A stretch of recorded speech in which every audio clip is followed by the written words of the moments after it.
নমস্কার, আমি মহুয়া। তোমাদের সবাইকে স্বাগত স্পর্শ সেভেনে। আশা করি তোমরা সবাই ভালো আছো।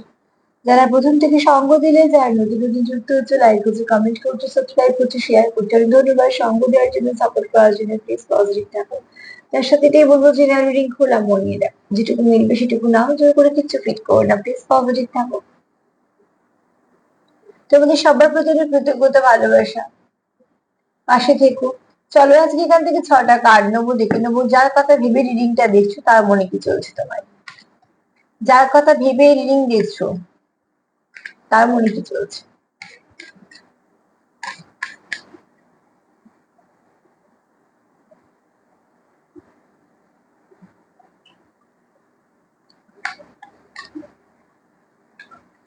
যার কথা ভেবে রিডিং দেখছো তার মনে কি চলছে।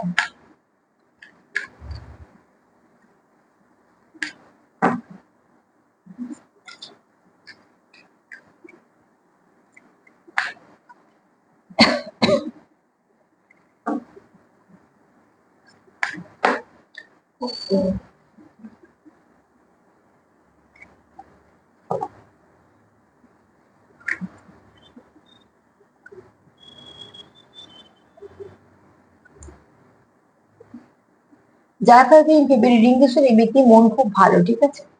এই ব্যক্তি খুব দানি, মানে অনেক কিছু মানুষকে দেয়। দেখো কে কি দিচ্ছে, কে কজনকে দিচ্ছে তার উপর নির্ভর করে তার মন কেমন সেটার উপর। এই ব্যক্তির মন খুব ভালো। যার দেওয়ার অভ্যেস থাকবে না সে অল্প থেকেও দেবে। এই ব্যক্তির মনে সেই ভাবটা আছে।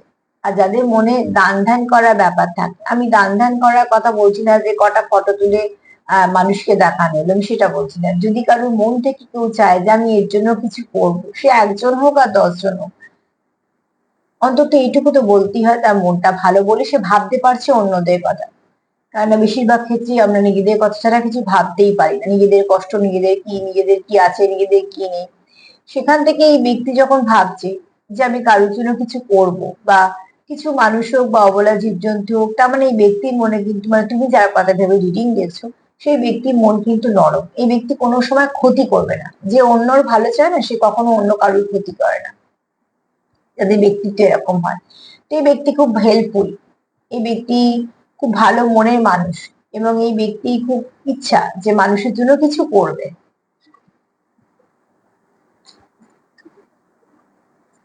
এরকম ভালো মনের মানুষ পাওয়াও কিন্তু খুব ভালো, কেননা এই মানুষগুলোর উপর ঈশ্বরের আশীর্বাদ থাকে। নিজের কথা তো নিশ্চয়ই ভাববে, কেন ভাববে না, কিন্তু শুধু নিজের কথা ভাবে যারা তারা একরকম, আর যারা নিজের সঙ্গে যারা আরো 5 জনের সুবিধা অসুবিধে দেখে, অন্তত কারুর সঙ্গে কিছু খারাপ হতে দেয় না, বা চেষ্টা করে তার মতন করার, তারা নিশ্চয়ই তাদের উপর ঈশ্বরের আশীর্বাদ আছে, তবে তারা এরম ভাবে ভাবতে পারছে। এখানে এই ব্যক্তির জীবনে অনেক অভিজ্ঞতা আছে, ঠিক আছে।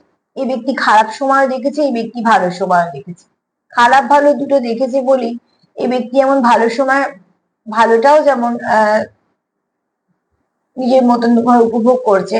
এই ব্যক্তি জানে যে খারাপ সময় কি যন্ত্রণা। তো তাই জন্যই হয়তো এই ব্যক্তি কোথাও কেউ কিছু খারাপ আছে দেখলে বা কিছু হলে এই ব্যক্তি চায় তাকে সাহায্য করতে। কারণ দেখো আমরা যে যন্ত্রণাটা ফেস করেছি আমরা জানি যে এই যন্ত্রণাটা এরকম হতে পারে। তো সেক্ষেত্রে তখন মনের একটা পরিবর্তন ঘটে।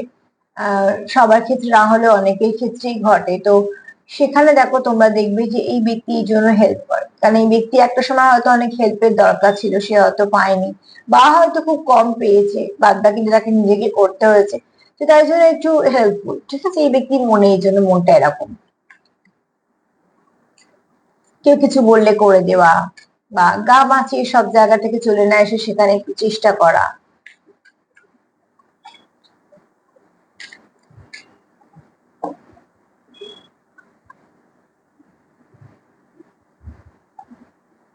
এই ব্যক্তি আক্রমণাত্মক নয়, হিংসাত্মক মানে চিন্তা ভাবনা নয়, মারাত্মক কিছু চিন্তা ভাবনা করে ফেলা, এটা ওটা ক্ষতি করে দেয়, এই ব্যক্তি একদমই নয়। এই ব্যক্তি সবসময় চায় সবকিছু ভালো করে মিটিয়ে দিতে। কেননা এই ব্যক্তি কোথাও মনে হয় যে মিলেমিশে থাকা বা সবকিছু ভালোভাবে যদি সবাই মিলে করা যায় তাহলে সেই কাজটা অনেক ভালো হয়। মোট কথা এই ব্যক্তির মনে না হিংসেটা নেই, যেটা ভীষণ দরকার। খুব খুব কম মানুষ এরকম হয়। রেষারেষি, প্রতিযোগিতা, এই টপকে যাব, ওর কি আছে, ওর থেকে আরো আমাকে এক্সট্রা কিছু করতে হবে, এই যে ব্যাপারগুলোতে না মানুষ নিজস্বতা হারায়, ব্যক্তিত্ব হারায়।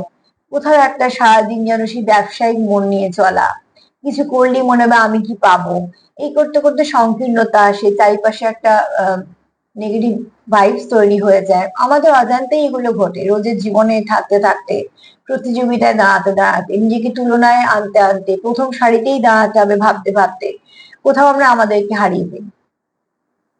তো সেখানে ছোট ছোট খুশিগুলো উপভোগ করা যায়, নিজের জীবনটা নিজের মতন করে বাঁচা যায়, দরকার নেই সেখানে অন্যকে ফলো করার, এগুলো কোথাও আমরা হারিয়ে ফেলি। ঠিক আছে, তো এই ব্যক্তি কোথাও একটা তার মনে হয় যে সবাই মিলে থাকা, সবাই মিলে আনন্দ করা, একটুখানি যেখানে হিংসা হিংসি থাকবে না সেরকম পরিবেশ পরিস্থিতি পছন্দ করে, বা এই ব্যক্তির মন এরকম। ঠিক আছে, এই ব্যক্তির মন খুব ভালো, নরম মনের মানুষ এবং ভালো মনের মানুষ।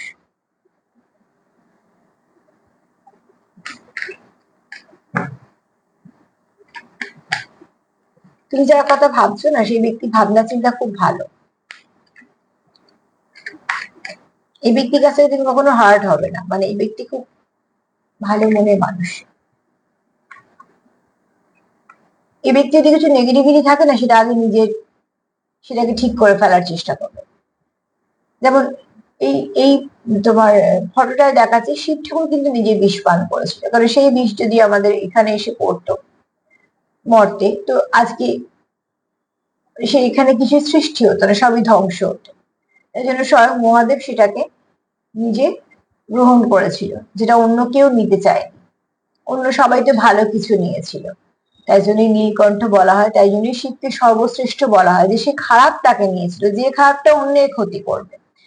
তো ঠিক সেরকম এই ব্যক্তির ব্যক্তিত্বের মধ্যে যদি দেখো, তো এই ব্যক্তি কখনো আমার এটা নেই, আমার এটা চাই, ওটা চাই, নিজেরটা কিছু করবে না। নিজের যদি কিছু কষ্ট থাকেও সেটা নিজের মধ্যেই রাখবে, নিজের যদি কিছু প্রয়োজন থাকে তো সেটা নিজেই মেটাবে, কিন্তু অন্যর কি লাগছে, অন্যর কি প্রয়োজন, সেগুলো কিন্তু খুব ভালোভাবে তার মতন করে চেষ্টা করবে সেগুলোকে ফুলফিল করার। তো এরকম মনের মানুষকে খুব ভালো মনের মানুষই বলা যেতে পারে। এবং তোমার পার্টনার এটাও চায় যে তুমি কোথাও, মানে তুমিও খুব ভালো থাকো, এই ব্যক্তি চাইবে তোমার সাপোর্ট করা, তুমি হয়তো কোনো কাজে আছো, এই ব্যক্তিও তোমার চাইবে সেই কাজে সাপোর্ট করার, বা কিছু না কিছু ভাবে তোমার কিছু অসুবিধা হলে এই ব্যক্তি তোমার চেষ্টা করবে সেখান থেকে তোমাকে বের করে আনার। ওর কথা খুব হেল্পফুল। ঠিক আছে, এবার যে যার ব্যক্তিত্বের মধ্যে হেল্পফুল ব্যাপারটা থাকবে সে তো পার্টনারকে অতি অবশ্যই একটা ভালো জায়গায় রাখবে বা তার জন্য ভালো কিছু ভাববে।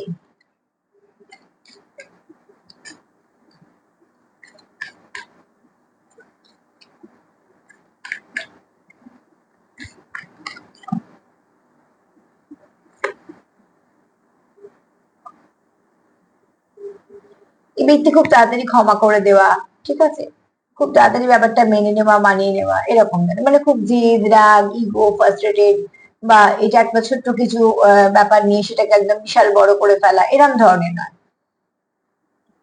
এই ব্যক্তি একদম উল্টো, যেহেতু খুব পজিটিভ, তো সেখান থেকে ঠিক আছে যা হয়ে গেছে, ঠিক আছে ভুল তো হতেই পারে, এরকম ধরনের। ঠিক আছে, সবকিছু মেনে নেওয়া, মানিয়ে নেওয়া, মানে সেটা অনেক বড় গুণ, অনেক বড় ক্ষমতা এই ব্যক্তির মধ্যে সেটা আছে। মানে তুমি যার কথা ভেবে রিডিং দেখছো, আমি জানি না কার কথা ভেবে রিডিং দেখছো, তবে এই ব্যক্তি খুব ভালো। এই ব্যক্তি মনে যেগুলো চলে সেগুলো পজিটিভিটির মধ্যেই পড়ে, অতি অবশ্যই তোমাকে নিয়েও যেগুলো ভাবে সেগুলো, এবং এই ব্যক্তি মনে ভালো ভাবনা চিন্তাই থাকে।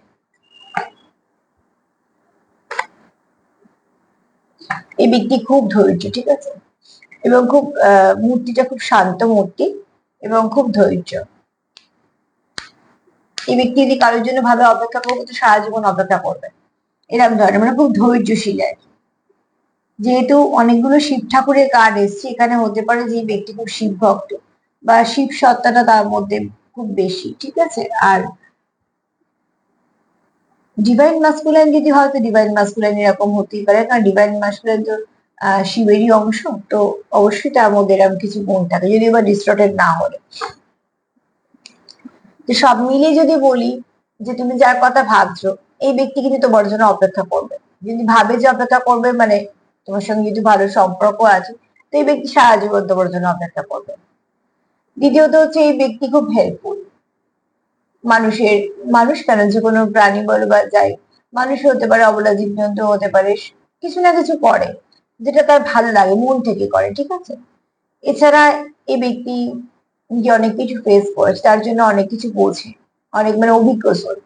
এই ব্যক্তি একদমই আহ হিংসাত্মক মনোপ্রবৃত্তি রাখে না, খুব ক্ষমা করে দেওয়া, মেনে নেওয়া, মানিয়ে নেওয়া, ঠিক আছে, এবং খুব অ্যাডজাস্ট করে চলা, অ্যাডজাস্ট করে নেওয়া, যে এটা ঠিক আছে, এখানে অসুবিধা হচ্ছে, ঠিক আছে, এটা আমি দেখে নেবো, এরম ধরনের খুব অ্যাডজাস্ট করে নিয়ে চলা, ঠিক আছে। আর এই ব্যক্তি খুব তাড়াতাড়ি ক্ষমা করে দেওয়া, ব্যাপারটাকে মিটিয়ে নেওয়া, সবকিছুকে ঠিক করে ফেলা, তাই না? ওই যে বললাম, যেহেতু খুব পজিটিভ এবং খুব ভালো মনের মানুষ, তাই জন্যই এত সুন্দর ভাবতে পারছে, নাহলে এখানে এত সুন্দর ভাবা সম্ভব নয়, এখানে অনেক প্রশ্ন চলে আসবে, ঠিক আছে। তবে এখানে এই ব্যক্তি এত সুন্দর ভাবছে মানে এই ব্যক্তির ব্যক্তিত্ব খুব ভালো, খুব পজিটিভ। এখানে কেউ আছে যে শিব ঠাকুরের পুজো করো, আর শিবের পুজো করবে আর পরিবর্তন হবে না, সেটা হতেই পারে না। যে কোনো পুজো তুমি, যার পুজো তুমি রোজ করছো, বছরের পর বছর করছো, তার একটা এফেক্ট তোমার ওপর পড়বেই পড়বে, এটা খুব স্বাভাবিক ব্যাপার। তুমি মায়ের পুজো, শক্তির পুজো করো, শিবের পুজো করো, কৃষ্ণের পুজো করো, যাই করো না কেন, সে তুমি যে মূর্তিতেই করো না, যাবে তো একটা জায়গায়, কিন্তু তুমি যে মূর্তিটাকে তুমি রোজ দেখে দেখে পুজো করছো, ওটি অবশ্যই তার ছাপ একটা তোমার উপরে আস্তে আস্তে পড়তেই থাকবে, এবং সেটা পজিটিভ, যেহেতু ওটা একটা মেন শক্তি, ওখান থেকে তুমি যা পাবে সবটাই পজিটিভ। তো আজকে তো এই পর্যন্তই। তোমার পার্টনার তোমার জন্য যথেষ্ট ভালো ভাবে, এবং ক্লেম করো তোমার পার্টনারের এনার্জি খুব ভালো। যদি আমার প্রোগ্রাম তোমাদের ভালো লাগে তো প্লিজ লাইক করো, কমেন্ট করো, সাবস্ক্রাইব করো, সাথে থেকো। সবাই ভালো থেকো, নমস্কার।